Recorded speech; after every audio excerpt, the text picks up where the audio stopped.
चला तर आयत्या रेसिपीमध्ये आपल्या सर्वांचं स्वागत आहे। तर आज मी बनवणार आहे मुळ्याचा पराठा। हा मी एक मुळा घेतलेला आहे, कांदा घेतलेला आहे, कोथिंबीर, लिंबाची फोड, मिरच्या आणि 5-7 लसूण पाकळ्या आणि त्याच्यासाठी हे पीठ घेतलेले आहेत। हे गव्हाचं 1 वाटी पीठ घेतलेलं आहे आणि तांदळाचं पीठ। तांदळाचं पीठ नसेल तर फक्त गव्हाचं पीठ तुम्ही वापरू शकता। तर चला आता आपण सुरुवातीला हा मुळा स्वच्छ करून त्याला खिसून घेणार आहोत। हा मुळा मी खिसून घेत आहे। आता पीठ हे मी मिक्स याच्यामध्ये करणार आहे। हा खिसून घेतलेला मुळा आहे। आता त्याच्यामध्ये मी हे गव्हाचं पीठ टाकलेलं आहे, तांदळाचं पीठ, हा कांदा टाकून घेत आहे, कोथिंबीर आणि मिरची आणि लसणाचा मी जाडसर ठेचा बनवून घेतलेला। त्याच्यात लिंबाचा रस पिळायचा असतो। लिंबामुळे मुळ्याचा थोडा वास जो येतो ते येत नाही।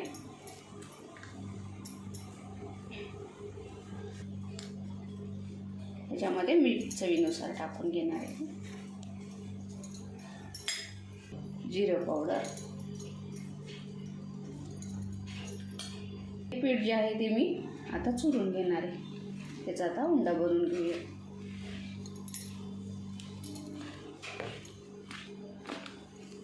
थोडं पाणी टाकायचं, मुळ्यामध्ये आधीच पाणी राहते, त्याच्यामध्ये थोडं थोडं टाकून ते असा घट्ट आपल्याला उंडा करून घ्यायचा आहे।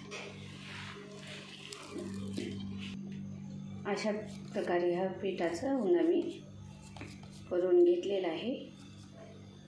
मुळा हा खायला खूप फायदेशीर चांगला असतो। रक्तशुद्धीकरणासाठी आपल्याला 2 ते 3 वेळा नक्कीच करायचं आणि खायचं। मुळ्याची भाजी पण होते, पराठा होते। भाजी नाही आवडत असेल तर असा पराठा तुम्ही नक्कीच करून बघा। माझ्या चॅनलला नवीन असेल तर लाईक करायला विसरू नका। चला आता आपण याचे पराठे बनवून घेऊया।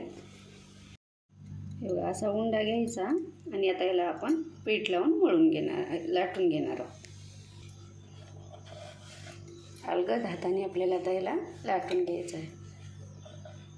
चवीला खूप छान असे लागणारे हे पराठे आहेत। भाजी खायला मुलांना नको वाटते, त्याच्यासाठी डब्यामध्ये आपण आता असा मुळ्याचा पराठा करून द्यायचा। छोटे छोटे असे पराठे करून द्यायचे। तर थोडंसं तेल टाकून घ्यायचं, त्याच्यावर आता आपण हा पराठा टाकून घेणार आहोत।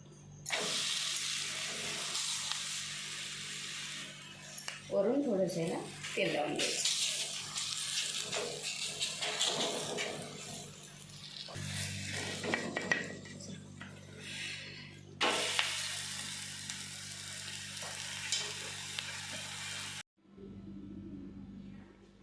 हे बघा, अशा प्रकारे तुम्ही नक्कीच मुळ्याचे पराठे करा आणि करून मला कमेंटमध्ये नक्कीच सांगा की कसे झाले।